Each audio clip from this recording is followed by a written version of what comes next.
विश्व को Wuhan virus जैसी महामारी देकर चीन ने अपने लिए एक ऐसा आर्थिक पंगा लिया है जिसका सीधा फायदा अब चाइना+1 पॉलिसी के अंतर्गत भारत को मिल रहा है।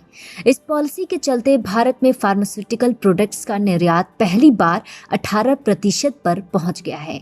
अमेरिका, ब्रिटेन, फ्रांस और इटली जैसे देश चीन के घटिया प्रोडक्ट से मुंह फेरकर भारतीय उच्च गुणवत्ता वाले फार्मास्यूटिकल प्रोडक्ट्स और ड्रग्स का आयात कर रहे हैं।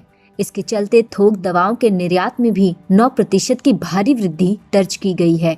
दुनिया ने देख लिया है कि चीन केवल मुसीबत में डाल सकता है, जबकि भारत मुसीबत में निकालने में अग्रणी रहा है। कोरोना महामारी के दौरान विश्व ने चीन को पूर्णतः नजरअंदाज किया है।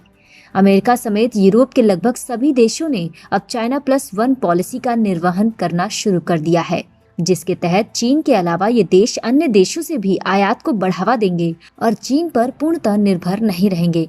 इस नई नीति का फायदा भारत को हुआ है। क्रिसिल की एक रिपोर्ट के मुताबिक चालू वित्त वर्ष की पहली छमाही के दौरान भारत के फार्मास्यूटिकल प्रोडक्ट्स के निर्यात में 18% और थोक दवाओं के निर्यात में 9% की वृद्धि दर्ज की गई है, जो कि पूरे वित्त वर्ष की तुलना में क्रमशः 11% और 1% है।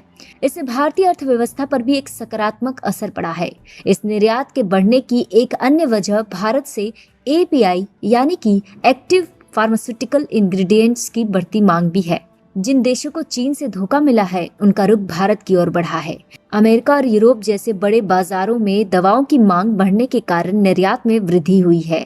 दिलचस्प ये भी है कि भारत ने अपनी खपत को पूरा करते हुए अपना फार्मास्यूटिकल एक्सपोर्ट नहीं रोका था। इसके अलावा कई भारतीय कंपनियों ने गिलियड साइंसेज जैसी वैश्विक कंपनियों के साथ रेमडेसिविर के निर्माण और निर्यात के लिए बड़े कॉन्ट्रैक्ट भी किए और भारत के इस क्षेत्र में सकारात्मक सक्रियता बनी रही। कुल मिलाकर कहें तो कोरोना वायरस के कारण लॉकडाउन के दौरान चीन की गलतियां भारत के लिए अवसर के रूप में उभरी हैं, जिसके चलते आज भारत का फार्मा सेक्टर तेजी से बढ़ रहा है।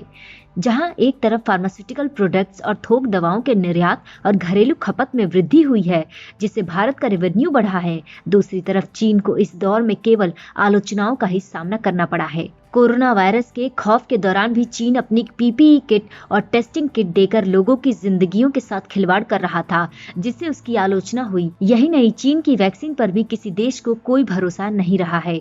बता दें कि ऑस्ट्रेलिया से लेकर पाकिस्तान, नेपाल, अफ्रीका समेत यूरोप के कई बड़े देशों में चीन की घटिया क्वालिटी के mask, PPE kit, corona testing kit supply किए गए थे, जिसके बाद उन्हें इन सभी देशों ने वापस भी किया था। इसको लेकर चीन की काफी लानत मलामत हुई थी। ऐसे वक्त में खुद कोरोना वायरस से जूझने के बावजूद भारत दुनिया को हाइड्रोक्सीक्लोरोक्वीन जैसी दवाओं का सुगमता से निर्यात कर रहा था, जिसके चलते दुनिया के देशों में भारत के प्रति सकारात्मकता आई और उस सकारात्मकता ने चाइना+1 पॉलिसी के अंतर्गत भारत की साख को बढ़ाने के साथ ही फार्मा सेक्टर को बड़ा बूस्ट भी दिया। कोरोना वायरस के कारण चीन को जहां प्रत्येक क्षेत्र में घाटा होता चला गया, तो उसका वही घाटा भारत के लिए अवसर बनकर सामने आया है। विश्व के कई देश तो ये भी मानने लगे हैं कि चीन को उसकी हद में रखने के लिए भारत का समर्थन करना आवश्यक है और शायद यही कारण है कि आज चीन से अधिक दुनिया का भरोसा भारत पर है।